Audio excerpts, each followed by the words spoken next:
নতুন বছরের প্রথম দিনে বদলে যাচ্ছে শিক্ষার্থীদের শ্রেণীকক্ষ। পুরনো পাঠ্যবইয়ের বদলে হাতে উঠবে নতুন বই। বৃহস্পতিবার প্রাক প্রাথমিক থেকে নবম পর্যন্ত সব শ্রেণীর শিক্ষার্থীদের মাঝে পাঠ্য বই বিতরণ করা হবে। বুধ থেকে শুক্রবার 3 দিনের রাষ্ট্রীয় শোক চলায় বই বিতরণকালে সব ধরনের উৎসব ও অনুষ্ঠান পরিহার করতে নির্দেশনা দেওয়া হয়েছে। নিজ নিজ বিদ্যালয়ে গিয়ে শিক্ষার্থীরা বই আনতে পারবে।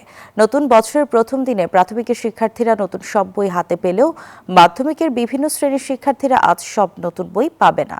সব বই পেতে জানুয়ারি পেরিয়ে যাওয়ার শঙ্কা রয়েছে। তবে শিক্ষার্থীদের একাডেমিক কার্যক্রম যেন বাধাগ্রস্ত না হয় সেজন্য গত রবিবার এনসিটিবির ওয়েবসাইটে প্রাথমিক ও মাধ্যমিকের সব শ্রেণীর পাঠ্য বইয়ের অনলাইন ভার্সন প্রকাশ করা হয়েছে।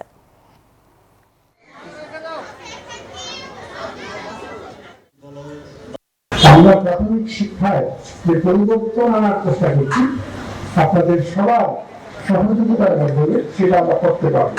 তবে সত্যি যদি আমরা প্রাথমিক শিক্ষায় আমরা যেমন পরিবর্তনটা আনতে চাচ্ছি তা পারি, তাহলে দেখবেন উপরের স্তরেও আমাদের শিক্ষার মানের উন্নতি ঘটবে। বই তুলে সবশেষে রেখে নেব নবম শ্রেণী 2026 শিক্ষাবর্ষে শ্রাবণ বালা যেটি বলেছেন যে এইবার প্রাথমিকের সর্বোচ্চ সংখ্যক বই অর্থাৎ শতভাগ বই দেয়া হচ্ছে বলে তিনি জানিয়েছেন। পাশাপাশি তিনি বলেছেন যে এবার মান উন্নতের যে সর্বোচ্চ চেষ্টা সেটি তাদের ছিল। পাশাপাশি এই যে ধানমন্ডিতে সায়ানট ভবনে নালন্দা প্রাথমিক স্কুলের শিক্ষার্থীদের হাতে বই তুলে দেওয়া হচ্ছে। এর আগে আবুল বাশার সরকারি প্রাথমিক বিদ্যালয়ে বই তুলে দেওয়া হয়েছে, সেখানেও শিক্ষার্থীরা বই পেয়ে কিন্তু খুবই উচ্ছ্বসিত হয়েছেন এবং তারা বলছিলেন যে অনেকেই সকাল থেকে এসে উপস্থিত হয়েছিলেন এবং নতুন বই হাতে পেয়েছেন। তাদের যে পড়াশোনা এটি তারা নতুন উদ্যোগে শুরু করবেন। ছোট ছোট শিক্ষার্থীরা কিন্তু এমন উচ্ছ্বাস উদ্দীপনা নিয়ে কথা বলছিলেন। এই প্রাথমিক ও গণশিক্ষা উপদেষ্টা শিক্ষার্থীদের হাতে কিছু বই তুলে দিয়ে যে উদ্বোধনী সেটি করেছেন এবং এখন অন্যান্য শিক্ষার্থীদের হাতে বই তুলে দেওয়া হবে।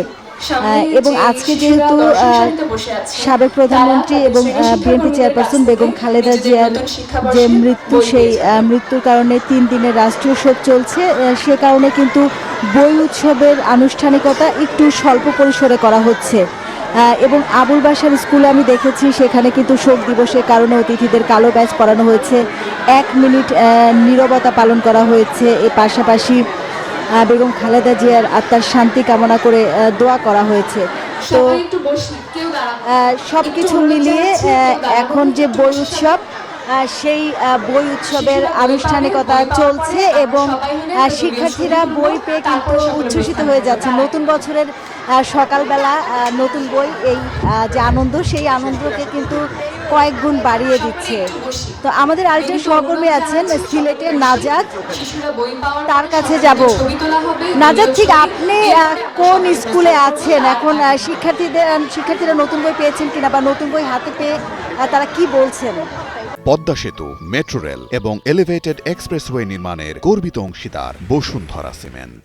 লাবণী, ধন্যবাদ আপনাকে। আমি আছি এখন সিলেটের অগ্রগামী সরকারি যে প্রাথমিক বিদ্যালয় আছে সেই স্কুলে।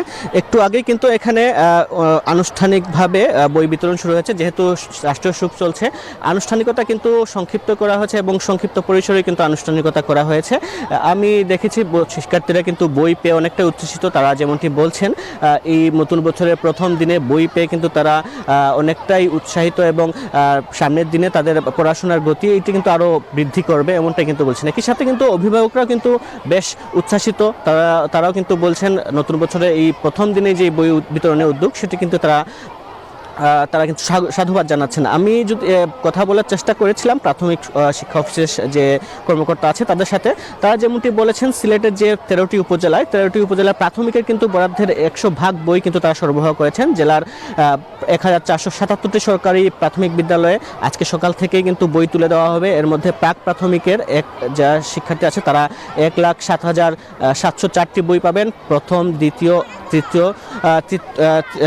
তৃতীয় যে শিক্ষার্থীরা আছেন তারা কিন্তু বইও পাবেন। একই সাথে মাধ্যমিকের একটি বিষয় বলছি, মাধ্যমিকে কিন্তু 80% বই পেয়েছেন, পদার্থের 80% বই পাওয়া গেছে, এমনটাই কিন্তু তারা বলেছেন। সব মিলে কিন্তু একটি উৎসবমুখর পরিবেশের সৃষ্টি হয়েছে।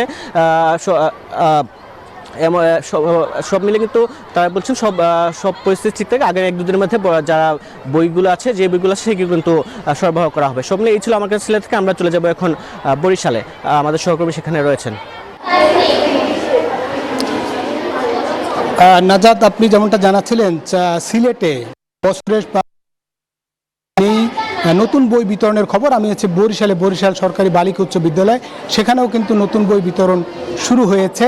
তবে একটা কথা বলে রাখি যে আপনি জানেন যে যেহেতু 3 দিনের রাষ্ট্রীয় শোক চলছে, অর্থাৎ বিএনপির চেয়ারপারসন বেগম খালেদা জিয়ার মৃত্যুর কারণে 3 দিনের যে শোক, সেই কারণে আনুষ্ঠানিকভাবে বই বিতরণ শুরু না হলেও শ্রেণীকক্ষে কিন্তু বই বিতরণ শুরু হয়েছে এবং আমরা দেখতে পাচ্ছি যে বই পেয়ে শিক্ষার্থীরা কিন্তু বই উল্টে পাল্টে দেখছেন এবং বইয়ের যে নতুন বইয়ের ঘ্রাণ সেটা তারা নিচ্ছেন এবং তারা নানান আনন্দের কথা বলেছেন যে অর্থাৎ বছরের প্রথম দিন বই হাতে পাওয়া এটা একটা ভাগ্যের বিষয়। কারণ তাদের নতুন বছর শুরু, নতুন ক্লাস, নতুন বই, সব মিলে তারা খুবই উদ্বেলিত, আনন্দিত এবং তারা বলছে যে আজকে বই পেয়ে তারা খুব খুশি হয়েছেন। আমরা দেখেছি যে এই স্কুলের যিনি প্রধান শিক্ষক মাহবুবা হোসেন, তিনি বই বিতরণ করেছেন এবং শ্রেণীকক্ষের যারা শিক্ষক তারা কিন্তু প্রত্যেকটা শ্রেণীকক্ষে গিয়ে তারা বই তুলে দিচ্ছেন শিক্ষার্থীদের এবং শিক্ষার্থীরা বই পেয়ে খুবই খুশি হয়েছেন এবং আপনি জানেন যে বছরের প্রথম দিন তারা বই পেয়েছে এবং নতুন বইয়ের ঘ্রাণ তো একটি আলাদা অস্তিত্ব তৈরি করে। এই ছিল মূলত বরিশাল থেকে আমার কাছে বছরের প্রথম দিন নতুন বই বিতরণের সবশেষ তথ্য। ফিরছি স্টুডিওতে। ধন্যবাদ মিরন, নাজাতুল আবুনি আপনাদের।